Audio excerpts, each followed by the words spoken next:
Hello dear student, आज हम करने वाले हैं क्लास 10 के प्रश्नावली 3 को।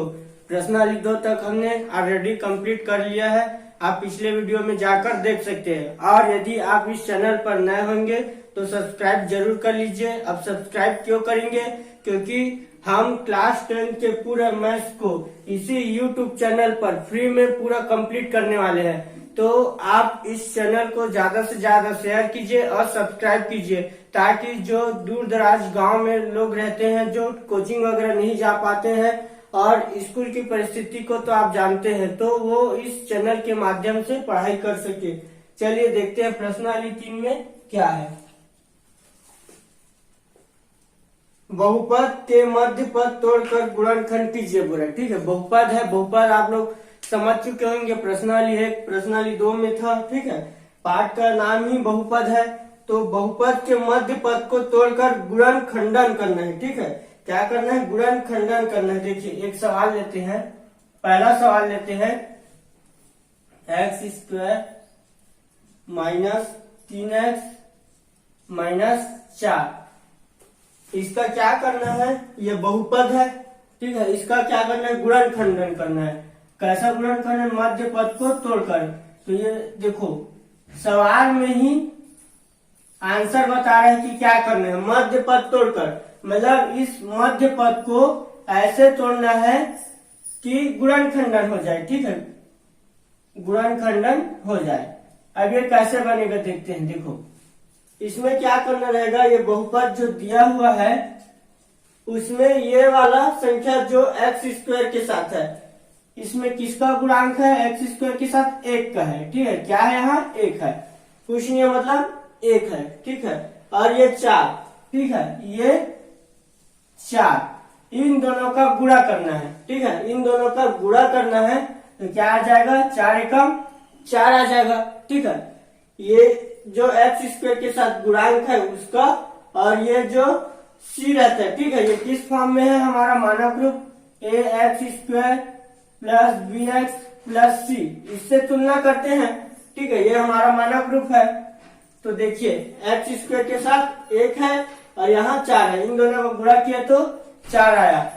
मतलब यहाँ बीच में ऐसा पद लेना है, बीच में ऐसा पद लेना है, ऐसे तोड़ना है कि उन दोनों को गुणा करने पर, किन दोनों को? जो भी हम लोग संख्या लेंगे उन दोनों को गुणा करने पर 4 आ जाए, और जोड़ने या घटाने, ठीक है, दोनों में से कुछ भी कर सकते हैं परिस्थिति के अनुसार। तो ये बीच वाला संख्या आ जाना चाहिए, 3 आ जाना चाहिए। अब 3 बस नहीं आना चाहिए, क्या आना चाहिए? -3 आना चाहिए। चलिए करते हैं, तब समझ में आएगा। देखो 4 एकम 4। तो सबसे पहले इस x² को ऐसे लिख दीजिए। ठीक है, और क्या कीजिए? ये -4 को भी ऐसे लिख दीजिए। ठीक है, -4 को भी ऐसे लिख दीजिए। अब यहाँ ऐसा संख्या लेना है जब दोनों को गुणा करे तो 4 आए। तो किसका किसका गुणा करने से 4 आता है? देखो एक होता है 2 दूनी 4, 2 दूनी 4 होता है। 4 तो आ गया, गुणा करने से जो लाना है वो आ गया, 2 दूनी 4। लेकिन क्या इसको जोड़ेंगे या घटाएंगे तो 3 आ जाएगा क्या? 2 में से 2 घटाएंगे 0 हो जाएगा, 2 में से 2 जोड़ेंगे 4 आ जाएगा। 3 नहीं आ रहा है, मतलब इसको नहीं ले सकते। भले गुणा करने से 4 आ गया, पर जोड़ने या घटाने से 3 नहीं आ रहा है, तो इसको नहीं ले सकते। और किसके पहाड़े में 4 आएगा? 1 गुणित 4, 4 एकम 4 आ जाएगा, और 4 में से 1 को घटाएंगे तो 3 भी आ जाएगा। मतलब इसी को लेना है। अब इसको कैसे लेना है? देखो लाना किस में है? -3 में। मतलब 4 में 1 को घटाएंगे तो इतना तो क्लियर है कि 3 आ जाएगा। लेकिन इन दोनों में से माइनस किसको ले? तो माइनस लेंगे हम लोग 4 को लेंगे। 4 को क्यों लेंगे? क्योंकि बड़ी संख्या 4 रहेगा, तो जो बड़ी संख्या में चिन्ह रहता है वही चिन्ह हमारे आंसर में आता है। मतलब यहाँ देखो -4 और 1 करेंगे तो हमारा आंसर क्या आएगा? -3 आएगा। प्लस माइनस माइनस, तो 4 में से 1 गया 3, और बड़ी संख्या माइनस तो माइनस। मतलब इस 4 को माइनस में लेना पड़ेगा और 1 को प्लस में लेना पड़ेगा। तो देखो सॉल्व करते हैं। -4x plus 1x। ठीक है, अब इस 1 को लिखो चाहे ना लिखो, एक ही बात है। नहीं लिखोगे तो भी उसके गुणांक के साथ 1 रहेगा ही। तो प्लस माइनस माइनस, 4 में से 1 गया तो 3 आ गया, -3 आ गया, और 4 एकम 4, जो गुणा से लाना था वो आ गया। ठीक है, अब इसको क्या करना है, ये मध्य पद तोड़कर मध्य पद को तोड़ दिया। ठीक है, अब क्या करना है, गुणनखंड करना है। कैसे करेंगे, इन दोनों को देखना है और इन दोनों को देखना है। अब क्या देखना है, इन दोनों में जो सेम रहेगा उसको बाहर निकालना है, इन दोनों में जो सेम रहेगा उसको बाहर निकालना है। ठीक है, अब क्या सेम क्या है देखो आगे देखते हैं। यहाँ क्या है, x घात 2, मतलब 2 बार x है। कितने बार x है, 2 बार x है। पिछले प्रश्नावली में पढ़ा था ना कि गुणा करते हैं तो घात बढ़ता है। ठीक है, घात जुड़ जाते हैं जब आधार सेम रहता है तो। ठीक, तो यहाँ x घात 2 है, मतलब 2 बार x है, और यहाँ 1 x है। दोनों में से 1 x बाहर निकल जाएगा। ठीक है, दोनों में से 1 x बाहर निकल जाएगा। क्यों बाहर निकलेगा, क्योंकि यहाँ भी 1 x है, यहाँ भी 1 x है। ठीक है, ऐसा ये ऐसा है, तो यहाँ से 1 x और यहाँ से 1 x बाहर निकल गया। अब यहाँ क्या बचा, x बचा, -4 बचा। ठीक है, -4 बचा, x तो बाहर निकल चुका है, ये हुआ। ठीक है, अब सेम इधर को भी सॉल्व करेंगे। तो यहाँ देखो, यहाँ जो चिन्ह रहता है उसको बाहर निकाल दो। ठीक है, तो आंसर आ जाता है। अब यहाँ दोनों में क्या सेम है, ध्यान से देखिए क्या सेम है दोनों में। कुछ दिख रहा है सेम, नहीं दिख रहा है। देखो यहाँ x है, यहाँ -4 है, कुछ सेम नहीं दिख रहा है। तो इस स्थिति में क्या करते हैं, कुछ सेम नहीं है, मतलब वहां क्या कॉमन है, 1 है। ठीक है, क्या कॉमन है, 1 है। दोनों में 1 तो रहेगा ही, एक गुणनखंड यहाँ और यहाँ 4 एकम 4, 1 तो रहेगा ही। तो जब दोनों में कुछ कॉमन ना दिखे तो किसको कॉमन निकालना है, 1 को। तो 1 बाहर निकलेगा, क्योंकि कुछ ना कुछ तो कॉमन निकालना है, तभी ये सॉल्व होगा। तो 1 बाहर निकल गया, यहाँ क्या बचा, x -4। ठीक है, अब देखो यहाँ x -4, यहाँ भी x -4, दोनों सेम है। हमेशा जब भी मध्य पद को तोड़कर गुणनखंडन करोगे तो जो इस वाले पोजीशन पे पहुंचोगे तो ये दोनों हमेशा सही होना चाहिए। यदि सेम होना चाहिए, यदि सेम आ रहा है तो हमारा आंसर सही है। अब इसको लिख लेते हैं, x -4, दोनों में से 1 को लिख लिया, मतलब दोनों का 1, और ये जो बचा है x और ये +1, इसको लिख लेते हैं। ये हुआ हमारा गुणनखंडन, ये हो गया आंसर। ठीक है, मध्य पद को तोड़कर, बहुत इजी था। ठीक है, आ गया समझ में। एक सवाल और देखते हैं, इसी में ही देखते हैं क्या बोल रहा है। थोड़ा सा बड़ा रूप देखते हैं। ठीक है, थोड़ा सा बड़ा रूप देखते हैं। कौन सा सवाल, ये वाला सवाल देखो।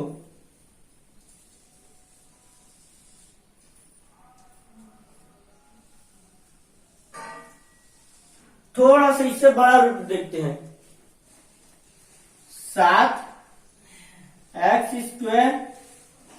-2x -5।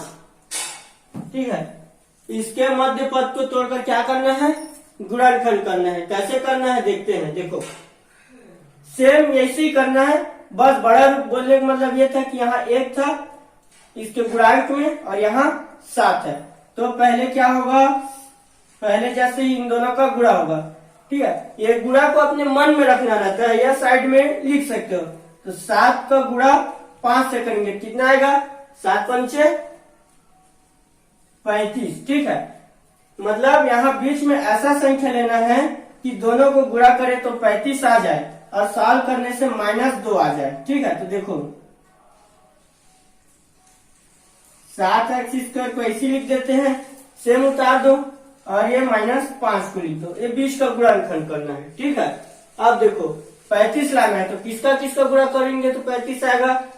7 × 5 करेंगे तो 35 आ जाएगा, 7 पंचे 35। अब गुणा में तो आ जा रहा है, पर ये 2 आ रहा है कि नहीं ये देखना है। तो देखो 7 में से 5 को घटाएंगे तो 2 आ जाएगा। अब यहाँ भी आंसर लाना है -2 में, तो ऐसा नहीं है। देखो 7 और ये 5 को अगर माइनस में लेते हैं तो 7 में से 5 गया तो 2, लेकिन बड़ी संख्या में प्लस है तो प्लस में आ जाएगा। लेकिन 2 तो आ गया, लेकिन ये हमारा गलत रहेगा। क्यों, क्योंकि -2 में लाना है। तो क्या करना रहेगा, 7 को माइनस में लेना पड़ेगा, तो प्लस माइनस माइनस हो जाएगा और बड़ी संख्या माइनस है तो माइनस ऐसे लेना रहता है। ठीक है, आया समझ में? तो ये -7x, ठीक है, -7x ये x को लिए है और -5x, 7 पंचे 35 आ गया हमारा। ठीक है, 35 आ गया। और अच्छा ये प्लस में रहेगा, माइनस प्लस माइनस, तब तो 7 में 5 जाएगा, 2 बचेगा। ठीक है, आया क्लियर? 7 पंचे 35, 7 में 5 गया तो -2, बड़ी संख्या में माइनस है तो -2 आ जाएगा। जो यहां से हम लोग यहाँ आ रहे हैं, इसको सॉल्व करने से भी ये आना चाहिए, तब हमारा सही रहता है। अब यहाँ क्या करना है, जोड़ी बनाते हैं इनका। देखो इन दोनों का, इन दोनों का, ठीक है, इन दोनों का और इन दोनों का जोड़ी बनाना है। ठीक है, अब देखो क्या क्या सेम है दोनों में। यहाँ x 2 बार है, x की घात 2 है मतलब, और यहाँ भी है तो एक x बाहर निकल जाएगा। साथ में क्या निकलेगा, यहाँ भी 7, यहाँ भी 7, तो दोनों में 7 है तो 7 बाहर निकलेगा। जो जो सेम रहता है उसको बाहर निकाल देते हैं, हमेशा सही होगा। और यहाँ एक x बाहर निकलेगा तो कितना बचेगा, 7 तो बाहर निकल गया है। ठीक है, कॉमन निकल गया, बाहर निकलना मतलब कॉमन निकालिए, जो दोनों में सेम रहता है उसको कोष्टक के बाहर कर देते हैं। यहाँ क्या बचेगा, x 7 बाहर और एक x बाहर, माइनस यहाँ से 7x, 7x पूरा बाहर, तो कुछ नहीं बचा, मतलब 1 बचा। ठीक है, 1 बचा। अब यहाँ से क्या निकालोगे, देखो क्या सेम दिख रहा है, 5 सेम दिख रहा है, x तो नहीं दिख रहा है, x तो यहाँ बस है, यहाँ नहीं है, तो 5 बाहर निकलेगा। लेकिन 5 को बाहर निकाल दिए, प्लस यहाँ कुछ चिन्ह को भी बाहर निकालना रहता है। क्या चिन्ह को बाहर निकालोगे, इस प्लस को निकाल दो, आ जाता है सही, बेफिक्र रहिए। देखिए इस प्लस को बाहर निकालो तो प्लस माइनस माइनस हो जाएगा। देखो यहाँ x बचा, प्लस माइनस माइनस, ये 5 बाहर निकल चुका है तो कुछ नहीं बचा। ठीक है, तो 1 बचा। देखो ये और ये सेम है ना, तो हमेशा जब भी इसको सॉल्व करोगे तो ये दोनों सेम आ रहे हैं, मतलब हमारा आंसर सही है। ठीक है, तो ये दोनों सेम है मतलब इसको लिख देते हैं। ठीक है, ये दोनों में से एक, और ये जो बचा 7x + 5 उसको लिख देंगे, 7x + 5। ठीक है, क्लियर? तो ये हमारा एक और टाइप का मध्य पद तोड़कर गुणनखंड हो गया। ठीक है, एक सवाल और देखते हैं। ठीक है, इसमें क्या कठिन लग रहा है, थोड़ा सा टफ, उसको बनाते हैं। देखो ये करनी वाला बनाते हैं। ठीक है, करनी वाला बनाते हैं। √3 y² प्लस 9y प्लस 6 √3।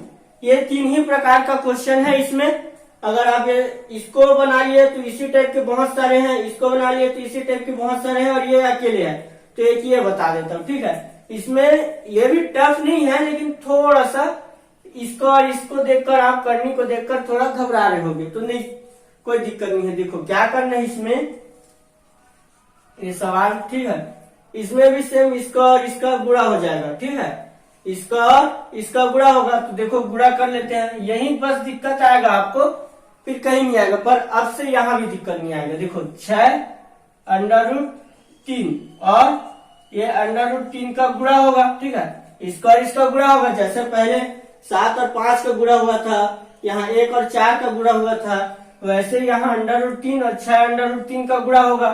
ठीक है, गुणा कर लेते हैं। देखो ये 6 और यहाँ कुछ नहीं है, मतलब 1 है। ठीक है, कुछ नहीं है मतलब 1 है, तो 6 एकम 6, ये संख्या का गुणा होगा। ठीक है, सेम कैटेगरी का होता है, तो 6 एकम 6। अब √3 और ये √3, इन दोनों का गुणा होगा। ठीक है, तो देखो यहाँ कैसे होता है, √3 और √3 दोनों सेम है, दोनों सेम है, कैसे हो जाएगा, ये 3 किया 9 नहीं होगा, 3 × 3 होगा। ठीक है, 3 किया 9 नहीं होगा, बात की बात है। देखो अभी 3 × 3 एक ही लिख लिए, एक ही सेम है, तो करनी में डाल दिए। अब क्या होगा, ध्यान से देखना, 3 की घात 2 लिख सकता हूँ इसको, 3 गुणी 3 है उसको 3 की घात 2 लिख सकते हैं। ठीक है, अब यहाँ क्या होता है, यहाँ कुछ नहीं है, मतलब 1/2 रहता है। ठीक है, तो ये वाला और ये करनी कट जाता है, तो आंसर आ जाएगा 3। आंसर आ जाएगा 3, मतलब इन दोनों का गुणा करने से सेम सेम रहेंगे तब की बात है ना। ये भी √3, यह भी √3, तो यहाँ आ जाएगा 3, तो 6 या 18।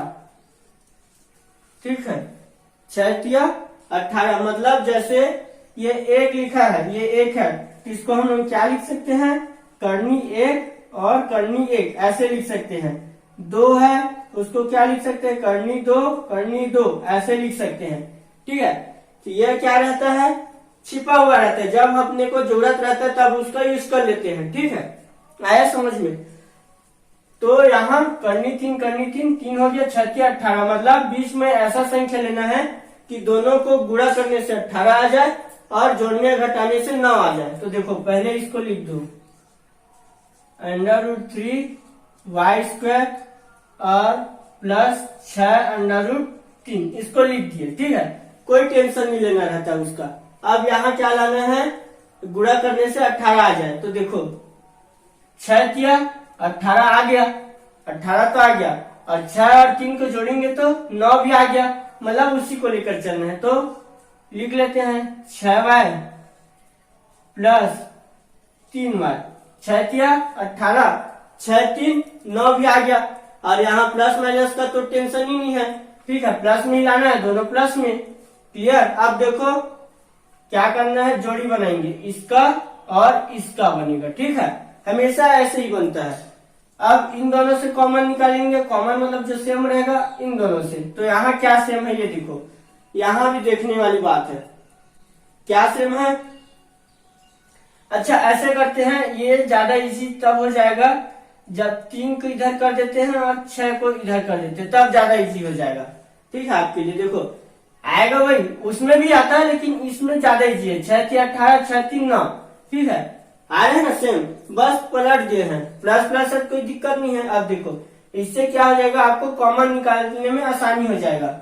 यहाँ √3 और यहाँ 3। अब भी मैं बताया कि 2 को √2 लिख सकते हैं ना, √2 सेम अभी वही किए हैं। तो यहाँ भी देखो √3y² प्लस इस 3 को मैं √3 और √3 लिख सकता हूँ गुणा में करके। क्यों लिख सकते हो, क्योंकि इसको गुणा करूंगा तो फिर ये आ जाएगा, यहाँ समझ लिए हम लोग कैसे होते हैं। और ये y, ठीक है, इससे कॉमन निकालने में दिक्कत नहीं होगा। प्लस यहाँ तो आसानी से दिख रहा है, सेम सेम कॉमन निकल जाएगा, तो इसको अगले वाले लाइन में सॉल्व कर लेंगे।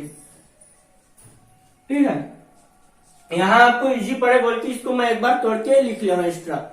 अब देखो यहाँ √3, यहाँ √3, एक √3 बाहर, यहाँ 2y मतलब y² मतलब 2y है, यहाँ y, तो 1y बाहर, यहाँ ये बाहर 1y बचेगा, प्लस यहाँ से एक √3 बाहर और ये y बाहर, तो क्या बचेगा, √3 बचेगा।